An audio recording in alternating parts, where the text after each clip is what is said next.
tuned in to StarCHaser Central, a podcast about Charles Hamilton, music moments, and everything in between. I'm Sick Braxton. And I am Mike D. Jackson, aka the real American, the all-American American, the black American. No, I'm joking. I'm joking. They don't care about that last one. Yeah, Uh, black. yeah. What? How you doing, bro? I'm good, man. I can't complain. By the time you guys watch this, I'll be back from vacation, just finishing up last 2 days I have left, enjoying the time I have left for vacation. So, it we're back to the hot weather again. I think for a day or two, it rained and then it calmed down and then it said, "Yep, back to the heat." So, everything's cool though. How you feeling, man? I'm good, brother. You know, things are trying to get in my way as far as like my calm, my cool, my happiness, but I'm not gonna let it. So, I'm all right. That's actually very good to hear because there's always going to be some type of obstacle, some type of unique platform that's trying to debacle something, and it's like, hey man, like you can only do what you can do. So that's the most important thing. As long as you know that and then you move accordingly, that's all it is. That's right, man.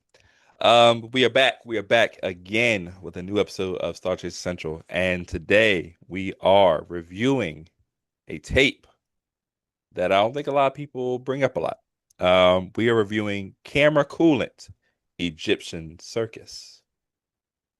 Yes, sir. Camera Coolant Egyptian Circus. This is one of those I don't know if I want to say hidden, but if you're a newer Star Chaser, you just might not have heard about this project as much. This project was around or came out around, let me get my dates, April of 2012. So this is a 2012 tape that really divisive time in Charles Hamilton's career.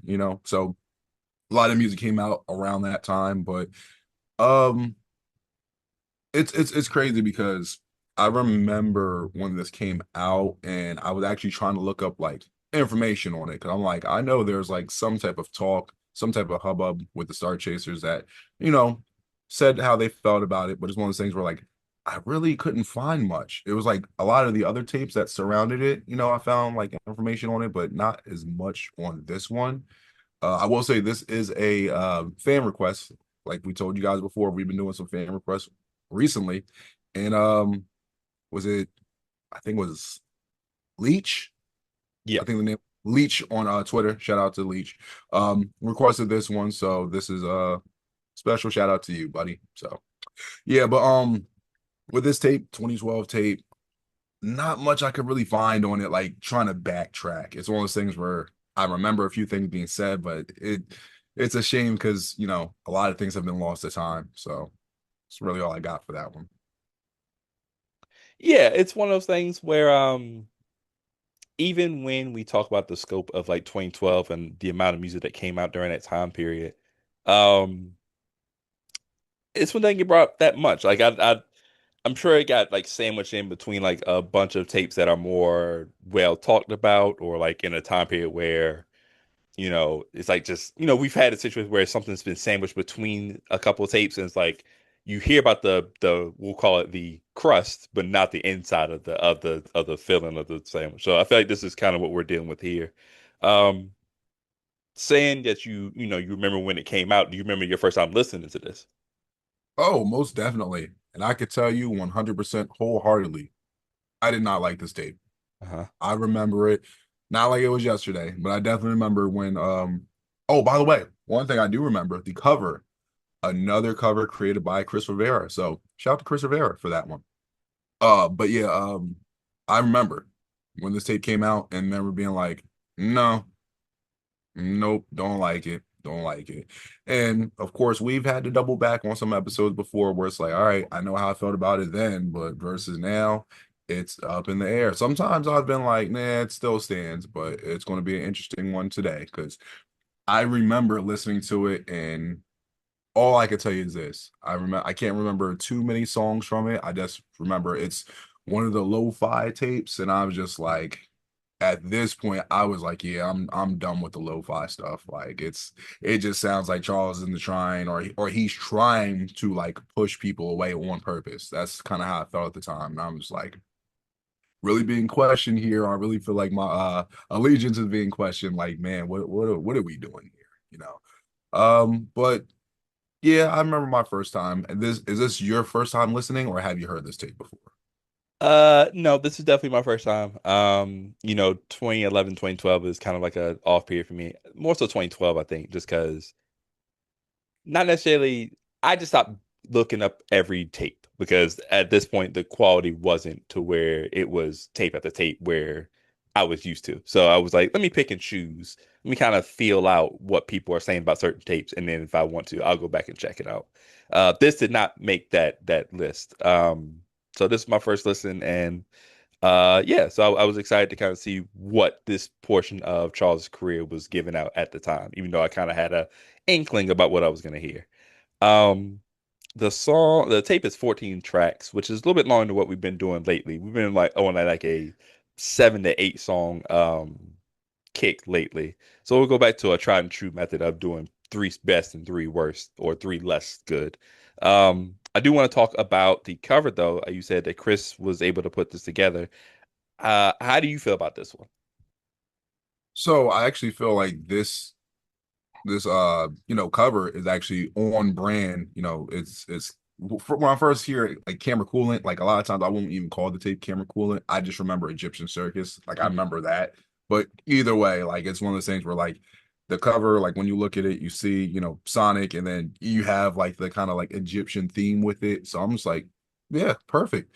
Now, if there was another cover before this, I'll be honest, I can't even tell you because it's one of those things where like this cover, it's always been synonymous with me in this mhm, project. So I've always seen this cover, always seen, you know, this picture every time I've looked at this project. I don't remember seeing anything else. Whether it was maybe Charles might have had like an original one, or if someone else tried their hand at it. Because a lot of times it was like, I think I told you like Fletch, Chris, and then like maybe one or two other people. Like if Charles was like, hey man, I need a cover for this project, or if anyone would like to do a cover, feel free to like drop them below. mhm, And it was kind of the usual suspects that did them. And I feel that whenever you have someone like Chris or someone else that I just named earlier, they kind of just get an idea, okay, uh Egyptian Circus, Sonic, camera coolant. What can I do with those words to kind of put that all together? And mhm. I like the cover. It has like a darker tint to it, but I don't think it bothers it. It's one of those things where, I feel like the name of the tape kind of shrouds itself in mystery. So it kind of works. It kind of works with that. So, but what's your thoughts on the cover? I love this cover. I think it looks cool. I think it's one of those covers where if you are walking in a music store and you happen to just looking for like cool covers, I think this would catch your eye. Even with like the darker tint and like the kind of more shadowy type of style, still kind of catches the eye. Has Sonic on there, so that's kind of a big thing with Charles fans.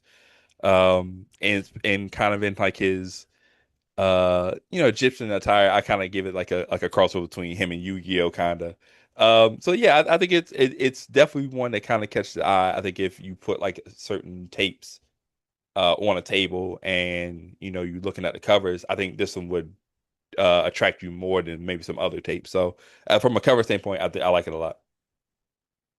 Yeah, definitely have to give a shout out to Chris Rivera for that one because it's one of those things where we talked about before, especially around that like 2010 era, where Charles is doing some like very minimalistic covers, and then like you could easily pass by one of those covers and not even know what the music's about because you're just like, well, it doesn't look interesting by the cover, so I'm going to pass it. But you see this, and it's like, oh well, Sonic and Egyptian thing, so that looks pretty cool.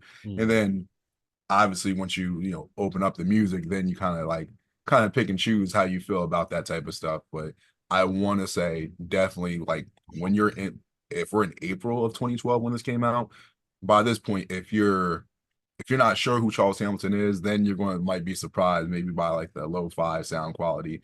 Mhm. If you were a current fan of that time, you kind of already knew what was going to happen. At the same time though, I think around that time, sometimes you might get a lo-fi tape, sometimes you might not. But we are definitely into the lo-fi time. So Mhm. So yeah, let's get it. Let's get to let's start off with our three picks for our favorite picks. Okay. Let's do this, right? Hmm. Uh since I've heard this tape before and I kind of already had like some inklings of songs that I'm like, okay, I remember this. I would kind of like for you to go first since was your first time listening. And then when we go to the three songs that, missed the mark, I can go first for that. That works. Well, it's time for the return of my trusty paper. Um, whew, okay. Wait, is that So, actually paper or is that an envelope? oh no, this is it's the paper that my credit card came in on. Uh, black people we use anything, bro. Okay, so my first pick is how do I put it? I separated these into three categories like I normally do. I had to title them differently, because tape is interesting. Um, so this is the one I thought was good. This is the one I thought was good. Nile Fisherman. I thought Nile Fisherman was a solid record. Um, my other picks are I want to go Classic Blue, and I'm gonna go out on a limb, I think, and go Sphinx Vince. Okay. Okay. So I do have a story for Classic Blue, but I'll wait to explain perfect. that one. Nile Fisherman, I thought the record, it's the one record where I was like, all the elements were fine to me. You know what I'm saying? Where I was like, okay, the beat, I like the beat. I just that one may be my top two beat on the tape, with Classic Blue being my favorite, I think, of the tape. The beat was fire, the verses were cool, and the hook was fine. You know what I'm saying? So like all that coming together and kind of mashing together, I think it's what track number is that? It's like right in the middle of the tape. So, you know, kind of like a refresher to me after like the first half. So I think that's where I was like, okay, this kind of where it peaks. It's almost like a kind of like a mountain where it's like you're climbing up. This is the top portion of the tape, and it just also happens to be the best song on the tape to me personally. So I really like that one. Classic Blue and Sphinx Fence are in my middle category, which I call it less than good but better than bad is what I kind of had to put it because I didn't know how to really categorize it. Um, Classic Blue, the beat is great. I like the little instrumental that he has with that. I wish the mix was better, and that's a common theme on this tape. Um, but I do like that he's really rapping on here. It feels like it's he's giving effort on this one. You know what I'm saying? Whereas some of the other ones, it's like, it's debatable. Um, the hook is okay too, even if it is kind of repetitive. Like there's nothing much to the hook, but for a short song, for what it's worth, it's fine. And then I had Sphinx Vince. Sphinx Vince is interesting because I love the rapping on it. The beat is so divisive. I don't know how you felt about it, where it's like it's okay, but it's also like too much. Where it's like it's a lot of things going on at once. Um, but I think I'm able to get over it because it kind of has some type of value to it. I just can't tell you what that value is, but with the raps over it, I think it kind of pushed it up to that third spot for me. So those are the ones I chose, man. What do you think about those? All right. So with I'll save Classic Blue for last because, like I said, I got a story for that one. Yep. Now Fisherman. So I do agree with Charles in the beginning. He says this beat is ridiculous in headphones. I do agree. It is Yeah. ridiculous in headphones.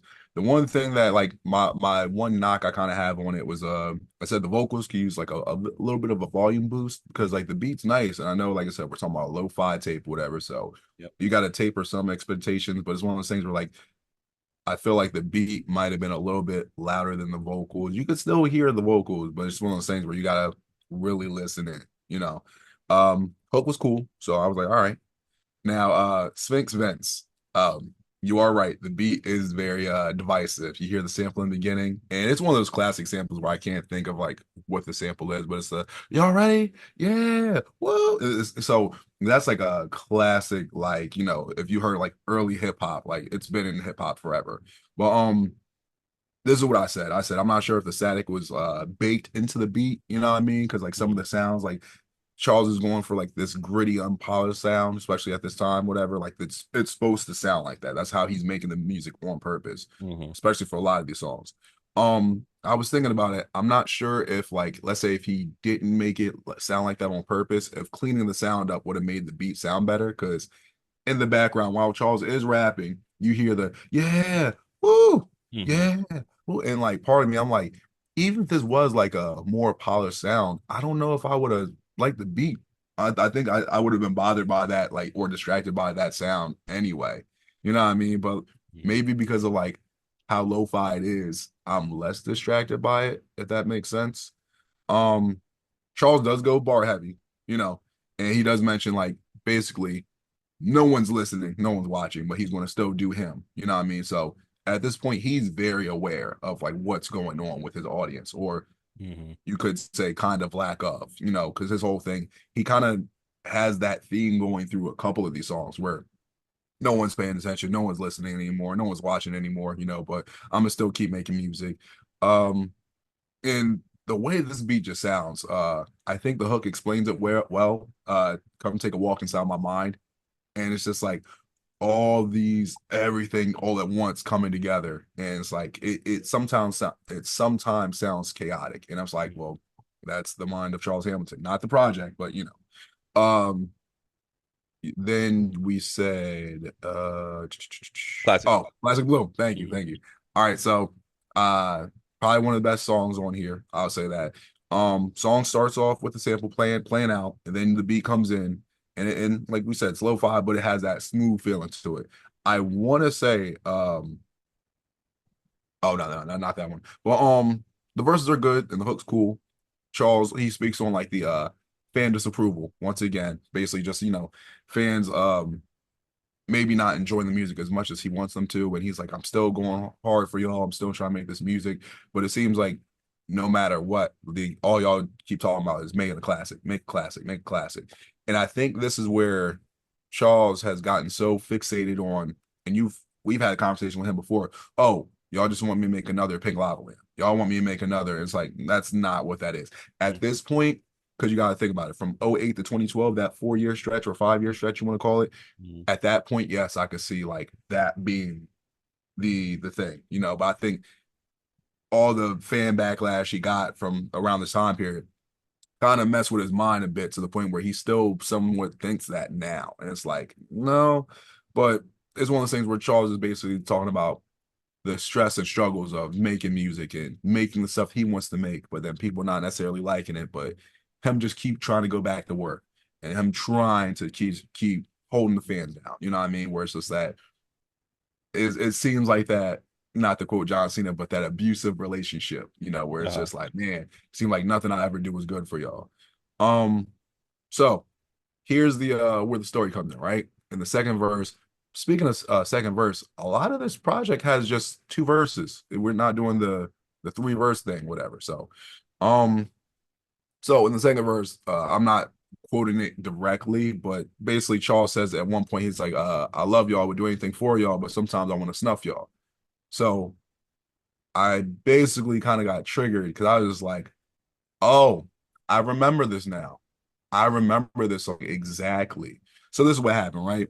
At some point there was a live that happened, Mhm. and Charles decided, hey, I'm gonna play the song for y'all. It's I don't know if the project I don't think the project came out yet, but it was coming up. Hey, I'm gonna play the song called Classic Blue for y'all. Mhm. And he played it, and then we were sitting there vibing, listening to it. You hear the hook, classic, make a classic. And for the most part, everyone was like, yeah, I like this song, whatever. And you hear him say, it's what's good for you. And then I remember I was in the live, this Ustream days. And then when song ended, he's like, I hope y'all like that. That was Classic Blue. And people are like, yeah, I like it. And I was like, yeah, man, it was good for us. And then Charles says, and I quote, but was it good for me? And then at that point, I'm like, All right, man. Because this is, like I said, 2012, the him snapping Right. on people. It's like, bro, really? Like, okay. So then I was like, oh, this is the song where he snapped on me because, and everyone else, it's like, oh, y'all, fuck y'all, da da da, whatever. I'm like, all right, cool. I don't So even think what you said was that crazy though. it wasn't, but once again, it's just one of those things where like so many people were so toxic. Like I can't understate that enough. So many people were so toxic. Your fucking music sucks. Da da da da. This is Right. fucking like the stuff I told you about, whatever. That people would say. I've never personally said that, whatever. But like at that point in 2012, basically anybody could get it. You know what I mean? So it's just like, and that was never fair. You know what I mean? Especially for someone like me that like, if I didn't like something, I just didn't say nothing. Hmm. I never was like one of the like the Mojos or the Makins and all the motherfuckers that did that, whatever. But it's like, wow. All right. Cool. So Let's be about. See, I love y'all, would do anything for y'all. Don't put nothing above y'all. But sometimes I wanna snuff y'all. The classic disease is still blasting me. Me saying this is whack is blasphemy. Classic, make a classic. It's what's good for you. let me go with my three real quick. Uh all right. I'll say Jamaican Egyptian embargo. That's a mouthful, pause. Dr. Love, Disco Goth, and then I'll go with Egyptian insurgents. I don't know. Yeah, those are my three. Okay. Um, so Jamaican Egyptian embargo, like the second song on the tape, very lo-fi song. Like the first song you hear on the tape is, you can hear it's lo-fi. With the second song, it's like even quieter, like the sound even quieter, where it's like you gotta play this at like max volume. Hmm. But from what I can hear, the song's decent. I feel like the song could have been like easily just a regular song from a project from like an earlier project or effort if he just didn't make it lo-fi. But from what I heard, I'm like, it's not bad. Whatever. I'm like, if he just made this like regular sounding, I could imagine me playing this a lot more and it'd be like more of a hidden gem. But it's one of those things where it's like, well, it's still okay. But like, of course, I would have loved it if it wasn't as lo-fi. Dr. Love Disco Goth with that song, um, crazy because this might be one of the better sounding songs on the project, period. Where just like it's audible, it's not as lo-fi, like it's just recorded regular. So it's kind of strange when there's certain songs where it's like very lo-fi, and other ones it's like I don't know if you could really call it lo-fi. Like this one's probably not considered lo-fi. Um, this is a pretty good way to describe the song, disco goth. It has a good vibe and party energy. The usual get down vibe you get with Charles, where he's always talking about, oh, if I'm gonna make you dance, get down, get up, get down, get down. Like he does that a good amount in his music. Cool flow and a nice hook. So I'm like, yeah, I could definitely see myself like putting this on a playlist or just randomly listening to this again. And then Egyptian Insurgents. I could be wrong. Sounds like it's sampling Drew Hill's We're Not Making Love No More. Pretty sure that's what it is. But if not, my bad. Um, this is definitely one of the songs I remember from the project as well with Classic Blue. Um, and also it's crazy because you have Classic Blue, now Fisherman, Egyptian Insurgents, like that 3 run stretch. I'm like, it's pretty decent from this project. Verses are real and I like the hook. I think Charles in the song, he's explaining why he isn't trying as much. Hmm. In the hook, you hear the "We don't give a fuck no more." I feel that's Charles explaining the fans' perspective because in the first verse, you hear near the end, he's just like, y'all want me to make this big return. What the fuck for? Like, y'all want me to do this and that. What the fuck for? What's the fucking point of it? And it's crazy because I think for the most part, it's Charles kind of like explaining why he doesn't want to try as much anymore or why he's so down in the dumps and just recording the music how he wants to do it because it's kind of like no one's listening. Y'all don't give a fuck. So guess what? I don't give a fuck either. I'm just gonna make whatever and then whatever comes from it comes from it. And you get that dynamic of like it's Charles trying to explain his side, but then the fans are kind of just like, we don't give a fuck no more. Like, fuck it, we're leaving. And like I said with one of your previous picks, it's like you kind of get that understanding of like, oh, that's what Charles is kind of explaining, but it's like I think a lot of it gets marred and scarred because I think the reason why it sounds like that is like because if you weren't here at the time, you might think, oh, fans just randomly turned on him. It's like not exactly. Charles started making the sound a certain way that they didn't like, and then people asked for something different, and then people started backlashing. It was a back and forth thing. So on both sides, there's fault, But Well, um, if you don't know that information, you just don't know. But it's still one of the songs where I still think it's good, regardless of like if you didn't know that background or the history of it. But those are my three. um, let me see. Dr. Love. I feel like Dr. Love was in my middle category, and I said that there was a lot of potential to the record. Um, I could definitely see it. You're right. It is one of the more audible records on the tape. I, I guess I wanted a little bit more from it. It wasn't a bad record whatsoever, but I just feel like it came on. I was like, it's okay. I don't know how often I would listen to it. It's one of those records where maybe if it came on during a shuffle, like I'm on a big YouTube playlist and it came on shuffle, I'd be like, oh yeah, cool. Let's let that rock in the background. I don't know if I would sing to it. I don't know if I would, kind of vibe out to it as much as I'd like to. We getting Mardi Gras in the party, y'all. Everybody got their hands on the Molly, I don't want nobody smoking on my blunt, though, cause I just learned how to roll, okay? And I am allowed stunts, so everybody hands up in the air, make one wonderful wave. You ever been to a rave? Okay. But then again, this ain't a baseball game. I don't wanna see a wave, I just wanna see a page in your... The Egyptian records, I will say Egyptian Insurgents had a little bit more substance to it. It had a little bit more again potential. I think just at that point in the tape, I was lost.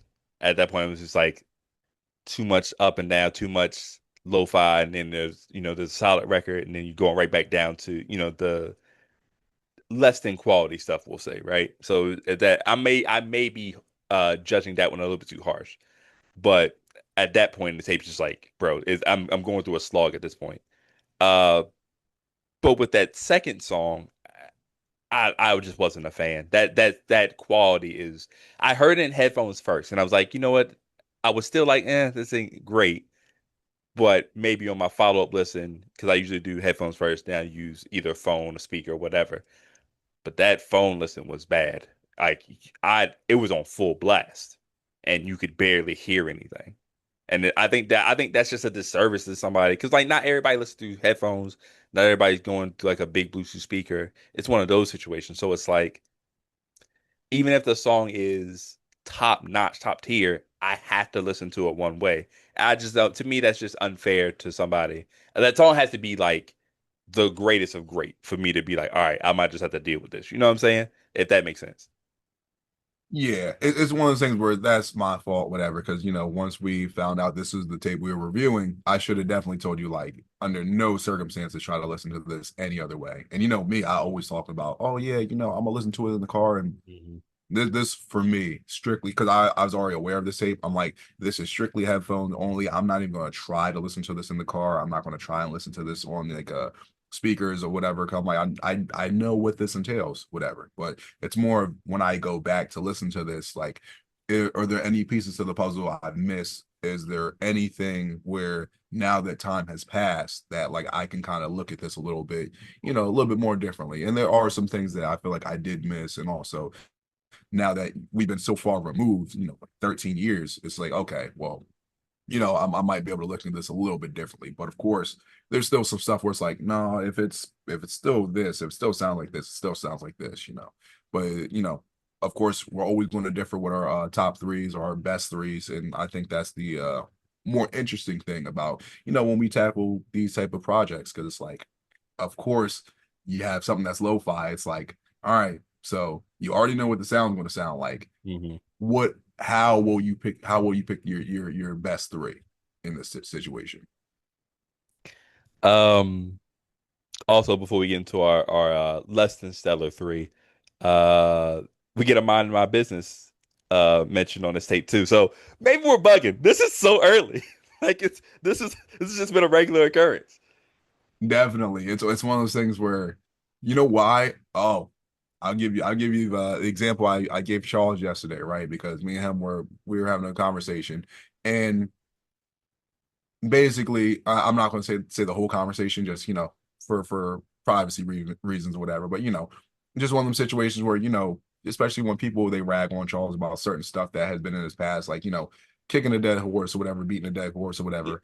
And I said to him, I'm like, yeah, there are some people that are like that. I was like, what's crazy? So we've all heard the term elephant in the room, right? Hmm. So I'm like, yeah, there's, everyone talk about the elephant in the room. I'm like, but does no one ever talks about the mouse that's in the closet?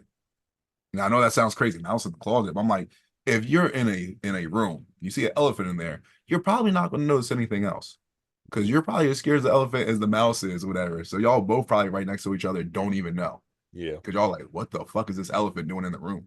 So it's one of those things where uh we're thinking, minding my business is the elephant in the room. No, it's the mouse in the closet. It's been there and we just didn't notice. The elephant in the room is the lo-fi music or the sound quality that, Yeah.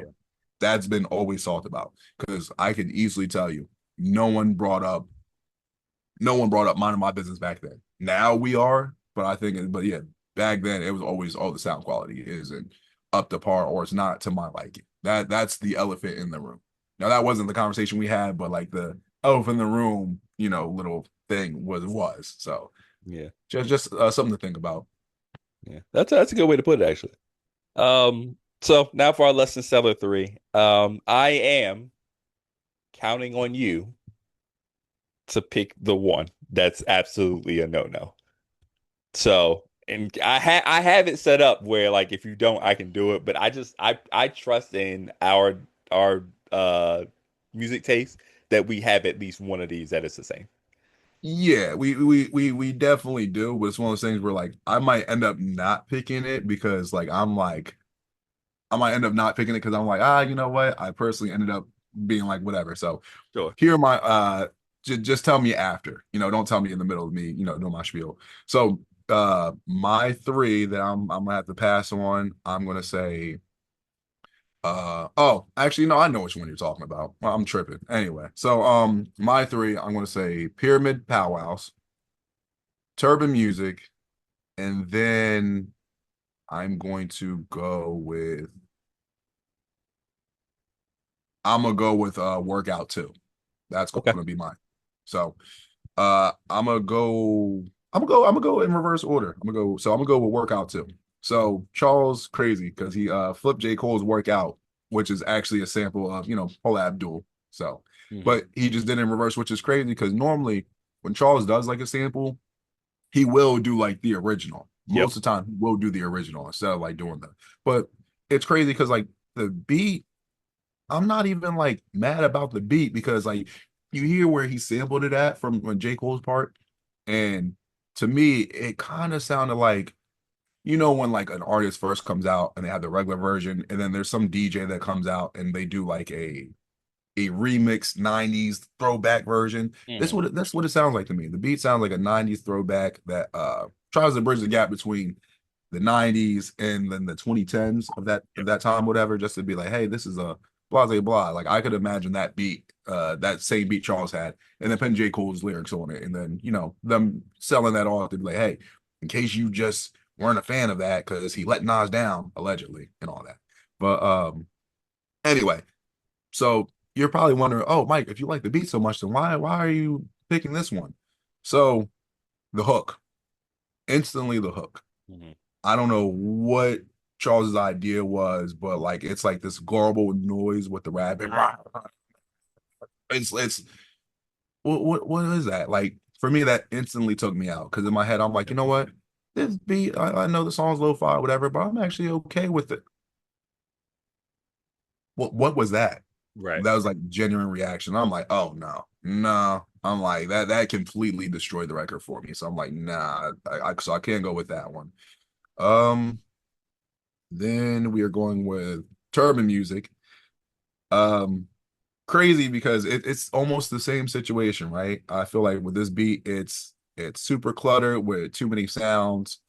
Not necessarily like off beat, but just like you hear the sample just like going over and over in my head, in my head, in my head. It Hmm. keeps going. I think from personal experience, I've learned that like when you're sampling a song, right? And if you do like a sample that's going to be like very repeating like that, if you don't have that much of a break in between, then it can kind of get daunting. Now there are some chops in there, some extra stuff that like kind of switches it up a little bit. But another thing with the beat where I'm just like, oh no. And then the verses are decent. I think the verses are okay. The hook's pretty simple, but then I think it's the persistent cymbals. Like I think you hear the cymbals in the background that Mhm. in my head. Like it's in one ear, in the other ear, and it's just like, oh man. So I'm like, oh man, it's a rough listen. And then for last but definitely not least, um, pyramid powwows. So for me, once again, the beat. This beat I said in here is like, what the fuck? What is this? Um, it sounds like Charles tried to overcomplicate the beat. Mhm. Like he wanted to chop it up and do some extra like supernatural shit, whatever. And then the beat sounds offbeat. This beat sounds offbeat to me. It sounds offbeat. And then he's trying to chop it and then he's trying to make it like so offbeat or so left that it kind of pushes itself back to like the right, you know? And I'm like, nah, that definitely not.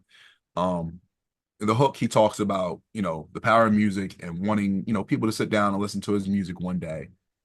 And it's crazy because I don't know if he meant like, hey, sit down and let's listen to my music one day. Like one day, let's all sit down and listen to my music and kind of, get a better understanding of who I am and what I talk about.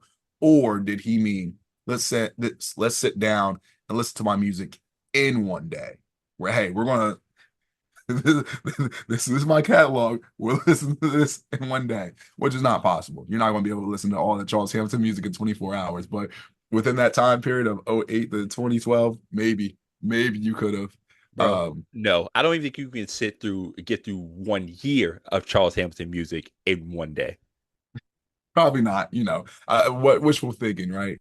But yeah, it's one of those things where like that beat it's off beat and it's polarizing. It's just like it's one of those things where like someone could be like, oh well, maybe you just don't know how to rap to it, or you don't know no, like it's one of those things where like I kept listening to it, right? And I'm like, oh, I know where you would come in and where you would flow, right? And I'm like, I don't think anyone could, be able to rap on it and make it sound better. You know what I Yeah. mean? It's just one of those things where it's too much production wise. And I think there's times where I've heard Charles have a beat, maybe not similar like this, but it's just so much going on. But if it's just the instrumental, then it sometimes is better than him trying to rap on it, where it's just like, okay, this beat, it's funky, it's wild, it has a lot going on, but it's cool. Then you add lyrics to it, you add vocals to it, and then it just overcomplicates it to the point where it's just like, yo, it's maximum overload, like explosion, So those are my three. I'd like to hear yours. Yeah, Pyramid Powwows was the one that I was talking about. I made a mention about it a couple episodes ago now about just when he maybe over chops things. And this just seems like this may be one of my no, this that may. This is one of my least favorite Charles Hamilton beats ever made. Because it's way too much. It felt like he was trying to, and I know this tape wasn't the tape wasn't well received and the tape wasn't what it was meant to be, but it sounded like he this was something that should have been on Ill Doesn't Mean Classic, but I wouldn't have put it on Ill Doesn't Mean Classic.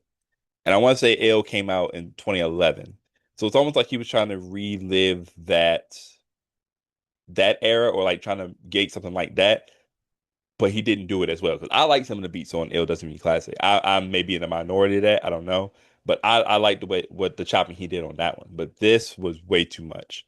So instantly, as soon as it starts, I'm like, I can't do this. This is one of those ones where it would absolutely be a skip. Turban music, it's there, I guess. It was one of those things where I was like, I would listen to it again, I guess, but again, if it was on shuffle.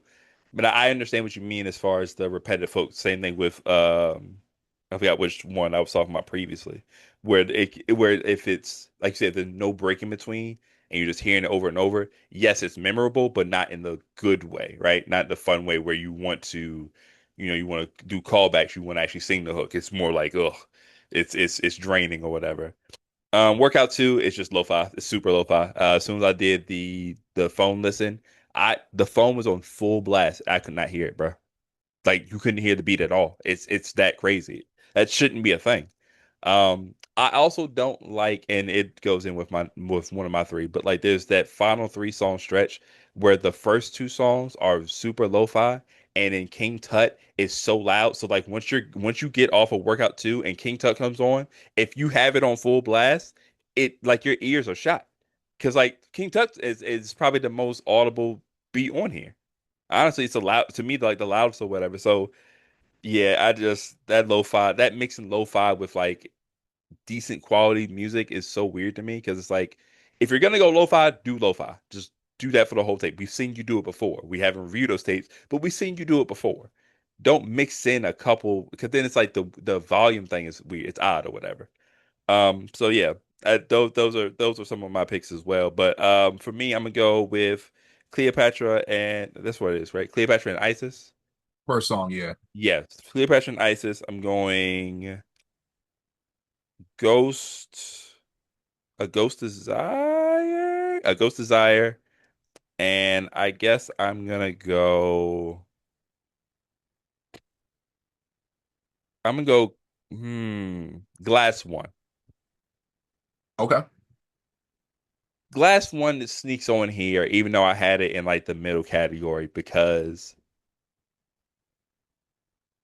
I think this is like the second time that he's like not redone a song, but that since we've done this podcast, but like, and I think that's the one, right? That's the one that he kind of samples.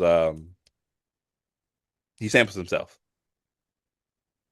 No. Which one was that? Uh, that's now Levy's. Sorry, The, the Runs for Verse. I could drown a lake in this pool. You talking about that one? Yes. So let me Yeah, rephrase. that's now Not Levy's. Glass One then. Not Glass One, and then Now Leaves is the one I want to do. Now Leaves sneaks on here because I hate when not hate, but I don't like when someone resamples themselves and does a less stellar job.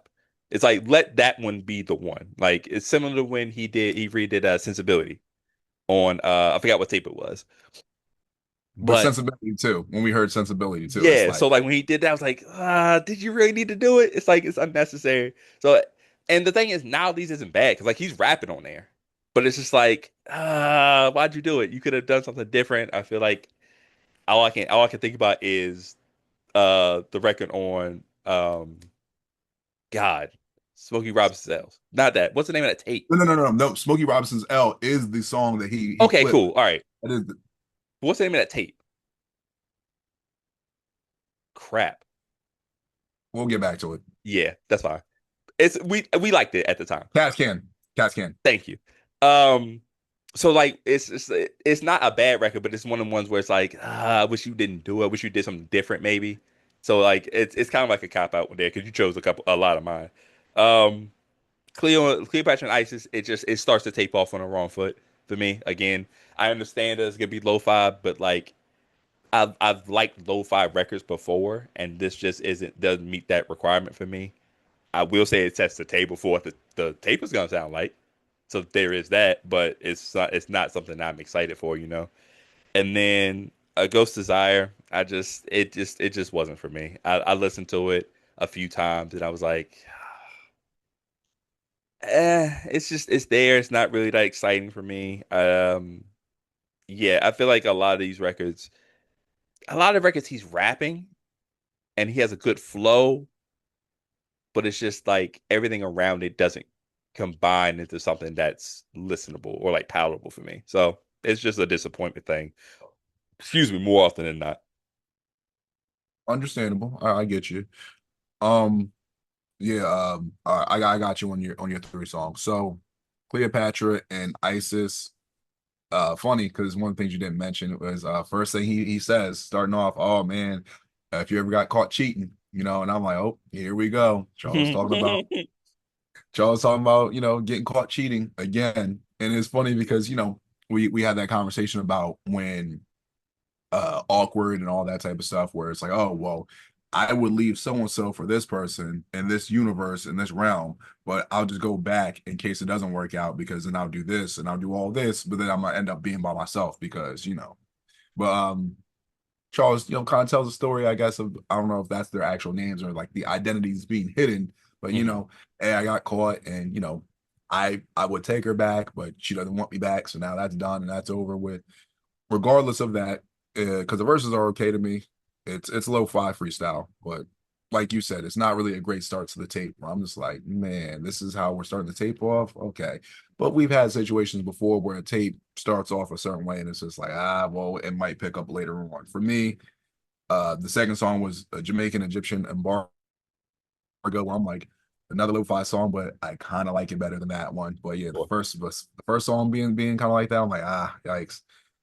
Then we said, I want to skip around. You said we're not doing Glass One. You Correct. said A Ghost Desire. Okay, Hmm. so A Ghost Desire. Charles rapping on a lo-fi beat, but the vocals, when that's what it is, because you can barely hear the beat, but when the vocals come in, they're loud. So then I'm just like, that's another thing with the lo-fi thing, whatever. Like you said, if we're doing the lo-fi where the beat's low and the vocals are low, all right, well, let's just do that the whole way. And part of me is just like, before, like in 2012 when this came out, I'm just like, man, like the audio is everywhere. Just it's everywhere. But now that it's like 13 years removed, it's like, okay, I'm still thinking about the audio being everywhere, but now I'm just like being more analytical about it. Or I would just be like, I just don't like this, But now I'm like, okay, now that we're doing this to review it, I'm like, the level balance is it doesn't make sense at all. Like it's terrible. So here's the wild thing. The hook, the level of the hook and the beat, same level. It's low. So it's like, okay, we're doing the lo-fi thing. Then the verses, really loud. And it's Yeah. like overpowering the beat. And that doesn't make sense to me. Like, why? Like what is the construct? What's the point of that?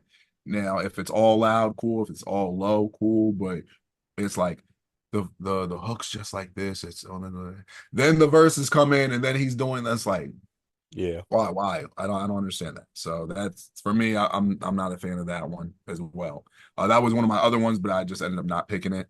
Hmm. And then you said, Levy's, uh, not Levy's. Okay, so Charles basically he freestyles on Robinson's L, and I considered it like a DJ version of the beat where Hmm. like it's being chopped and is getting cut in and out. Like if anyone, you ever seen a DJ cut, when you go to a certain, sound, you could go like if you have like two turntables, you either are cutting the sound out where you don't hear the sound, or you might be cutting to a different record because you might have an instrumental on this record, you might have this another record with like vocals or a cappella or something like that. But it's like I can literally see that just like someone just going like I try uh, it cool. Because I've seen DJs do that, whatever, and I'm Yeah. like, okay.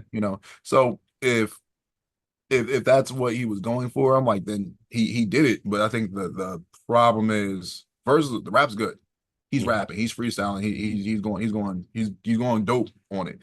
But it's one of those things where I would have said two things. One, I would have rather him rap on the regular beat, just take the beat again and rap on it again, and instead of you trying to make a actual song like you did on Smokey Robinson's L, just be like, this is his second L after the first one or something like that, and just freestyle on it and just do exactly what you did, but just do it to that beat.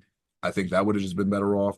Or if he would have took that sample and reflipped it in maybe a different way, and then rap the same way.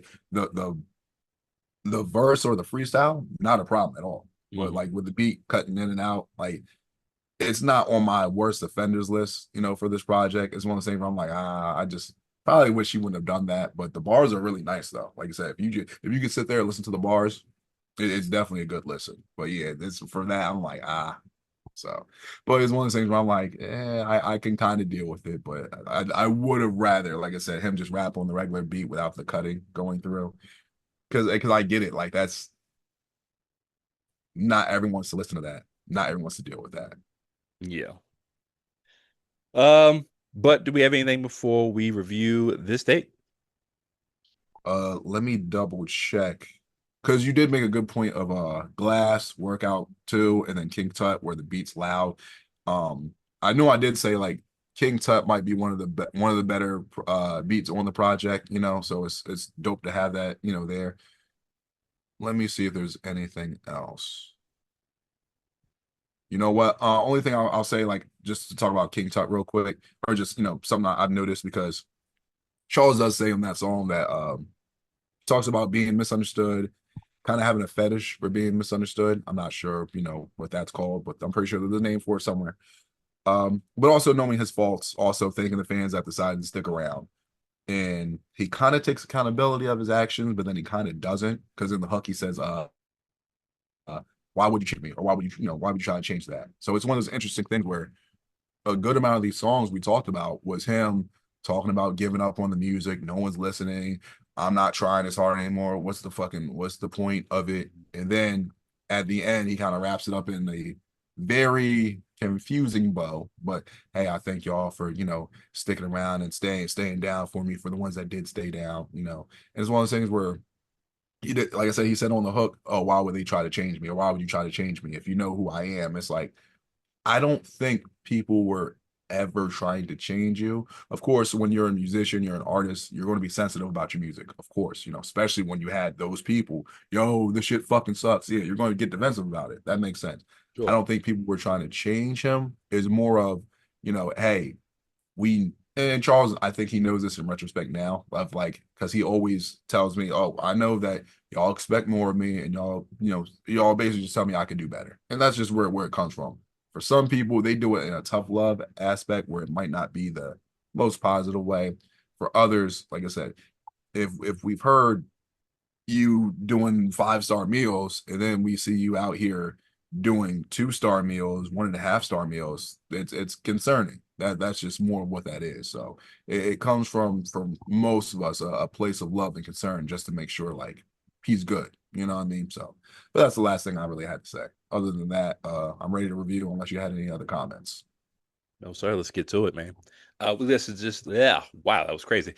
We just listened to Camera Coolant Egyptian Circus in 2025. So let us know what you're gonna do as far as a character rating, what you are going to do as far as pros and cons, and yeah, let us know, Mike. All right, so I can easily say this.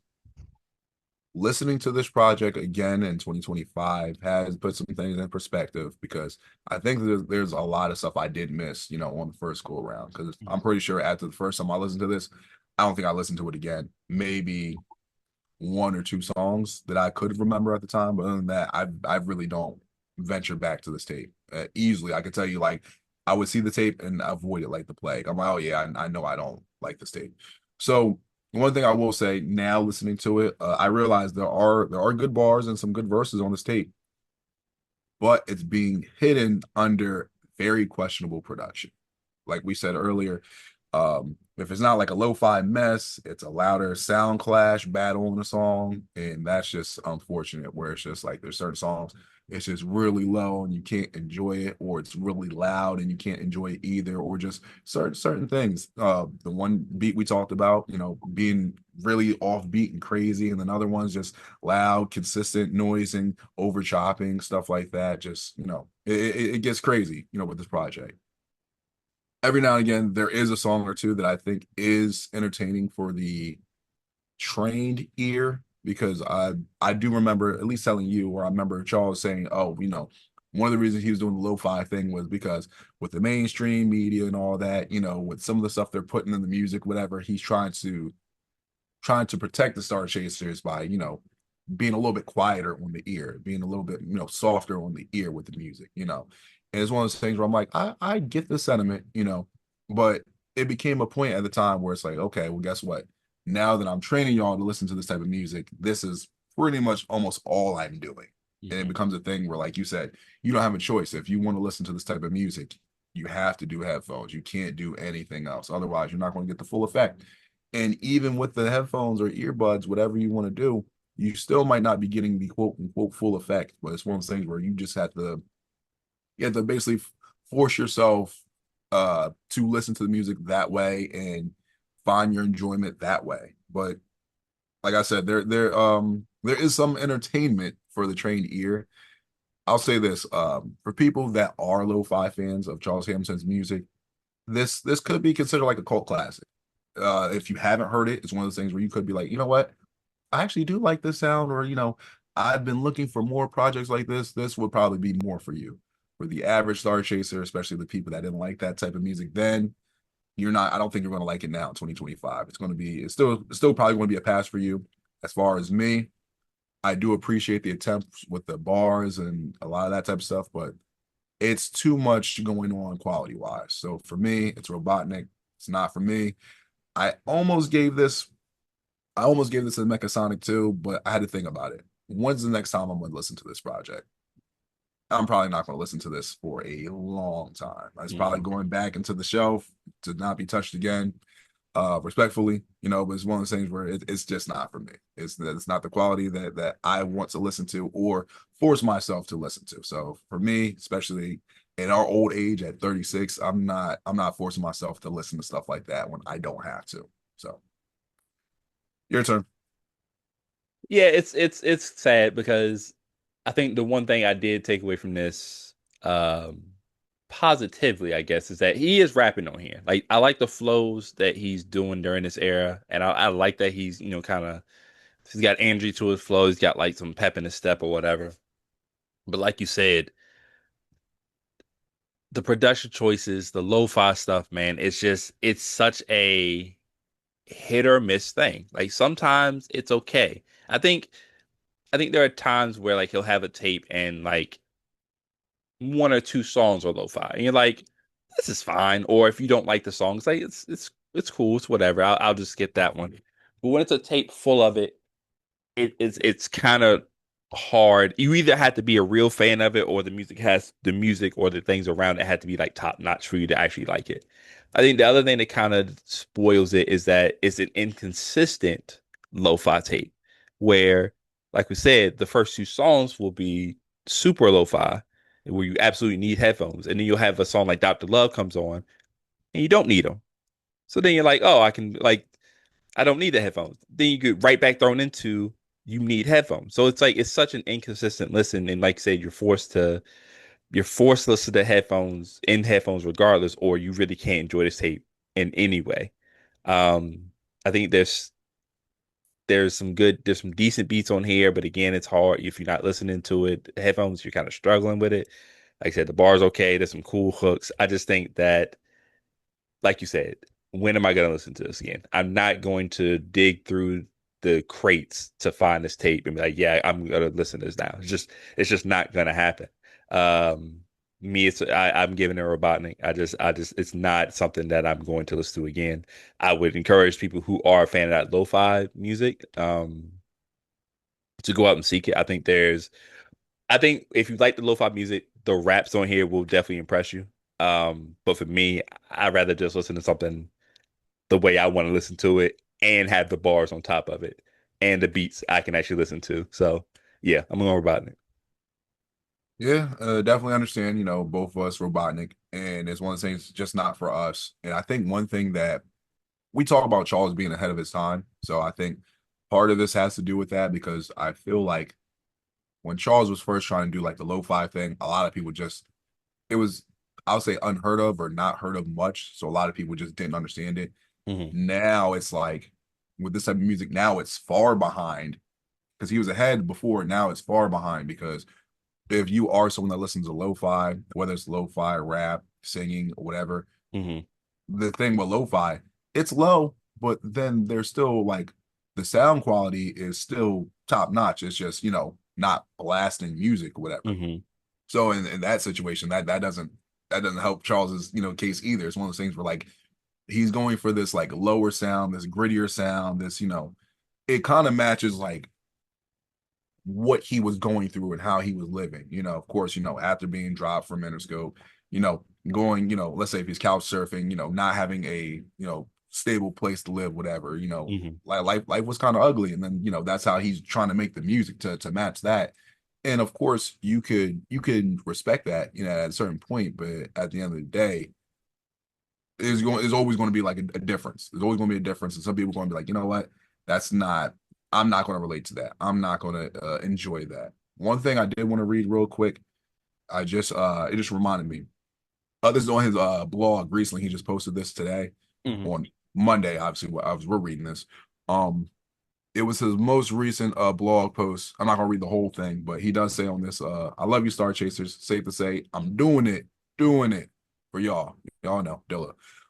Because I'm 20 years in and I see no real revolution. Doing the same thing repeatedly, looking for a different outcome is insanity. I'm thankful for those who are mine. And then, he's, was promoting the Bipolar Sunshine, TBS, which I know he's done with, but he hasn't released yet. So whenever that comes out is when it comes out, if it does, But he made a good, interesting point. So Charles mentioned, a lot of the stuff he's been doing over and over and over. In 2012, he was kind of talking about this. In 2025, he's kind of talking about this, where, hey, I'm doing the same thing and I'm not getting as many results. I'm not getting that revolution. I'm not getting the Goths and the Star Chasers to come out of the woodwork. And it's one of those things where it's like you got as much of them as you're getting them now. It's just one of those things where the stuff that's not working, he knows it's not working. Hmm. And then he doesn't want to go pop, which no one's asking him to go pop or whatever. But it's like just some of the ideas you're doing on purpose to make the music, I won't say sound bad, but that's going to rub people the wrong way. It's like why push people away? Hmm. It's one of those things. And that's more of a, that's rhetorical. Don't answer that. But there's like one of those things where like you see a lot of stuff's been going on, hasn't been working. I won't say 20 years, but I'll say, let's say if we're talking from 2012, so 13 years. Hmm. So for 13 years, a lot of this stuff that you've been doing that is not going to be as popular isn't getting popular results. It's only getting like the the few and far between fans that are going to pop for it. And a lot of these fans, they kind of gatekeep music like that, where they're like, yo, I'm not telling everyone about Charles Hamilton. I'm just going to keep this to myself. Like it's like the company you keep. That's what you're doing. So if Yeah. you wanted more of a revolution, you have to be actually on the stage. You got to be on the stage. You can't do it from the crowd. You got to get on the stage and you gotta play by certain rules. So just one thing I wanted to share real quick with that. So Yeah. But let us know what you think about Camera Coolant Egyptian Circus. You can follow us over on YouTube, StarCHaser Central. You can also follow us on Twitter, StarCH Central. You can also follow us on our individual pages. I'm at Stick Around 54, STIK Around 54 on Twitter and Instagram. Mike, where can they find you, buddy? on Instagram, the Mike Jackson, Mike Jackson. On Twitter, Mike D Jackson, Mike DEE Jackson. That's one D, two E's. I'll at me. Make sure you guys are following Charles on Twitter at Charles Hampton. Make sure you are subscribed to him on his YouTube channel at the Talented Mr. Hamilton. In case you guys don't know, I know Charles recently did also, like I said, he did talk about this on the blog where sustained a minor injury, whatever, but he's working through it. He's good. Like I tell Charles all the time, rest up, stop doing too much, stop overdoing it. You know what I mean? You gotta chill sometimes. But if Charles is able to, put out some more music or, do a live, I'm pretty sure he would appreciate that. So make sure you check him out whenever he does go live. And then like I said, last but not least, the blog where he is trying to keep us updated as much as possible. So make sure you check out the blog, enterthehamilton.blogspot.com. There it is. Also, we do appreciate all the fan requests. You know what I mean? Just because we might not be a fan of this project doesn't mean, oh, well, let's not give them any more reviews. It's like, no, because it's still a journey. It's still a journey we all have to go through and we all are still enjoying. So, don't be discouraged if we end up giving one of your projects or favorite, topics, something less than favorable for yourself. Because at the end of the day, it's all about the conversation. It's all about talking about Charles Hamilton and the music. That's what grows the community. That's what grows everything. So Yeah. Just yeah, we're not all gonna like the same tapes. That would be uh illogical, not a real thing that can actually happen. Um, suggest another one. It's okay. We'll eventually find one that we like, and everything is good. But let us know what you want us to listen to next. There are hundreds of tapes that we just not have not listened to. Again, you're not listening to Charles Hamilton music in a day. You're not listening to Charles Hamilton music in a year. I just don't think it's possible. It's probably possible. I actually don't know if it's possible. He has a lot of music. So just send it over our way. We'll kind of put it in the bank and kind of see when we want to take a listen to some of these.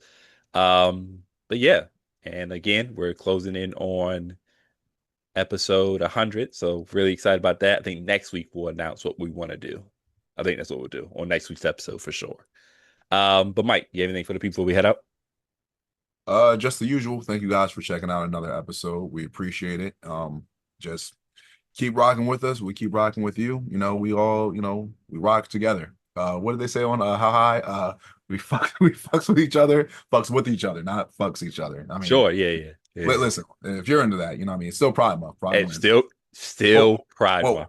I think by the time this episode posts, it won't be. So then, we can't fuck with each other like that. But whatever. Yo, man, welcome down to the StarCHaser Central Podcast, man, where we always encourage you to follow your dreams And reach for the stars.